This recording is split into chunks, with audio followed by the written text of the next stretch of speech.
Søren Randerbold, de har lige vundet 2-1 over Østrig. Den holdt lidt hårdt i dag. Hvad sker der i kampen?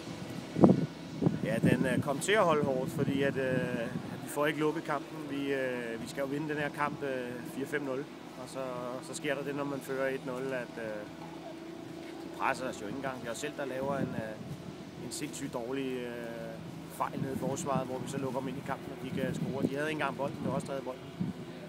Men det er edderperkende vigtigt, at pigerne har den moral, de har, hvor at de kommer igen og tror på det, og vi vinder 2-1, hvilket også er fuldt fortjent. Så nu er jeg glad. Amalie Thestrup kommer ind og scorer til 2-1. Hun scorede også i den første kamp. Hvad har du at sige om hendes præstation indtil videre? Ja, den er fantastisk. Altså, det er jo det gælder om for de angriber, det er at lave de mål der. Det er jo det, de bliver bedre af, når de får lidt selvtillid. Så jo, det var vigtigt, at Amalie scorede i dag.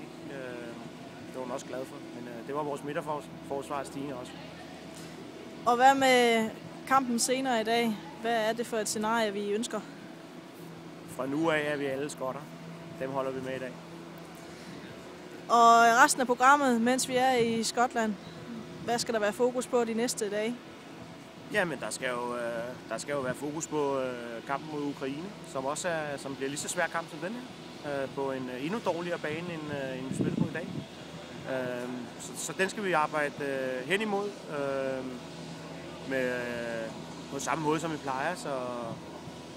Så det glæder vi os til. Jo, tillykke med det. Tak.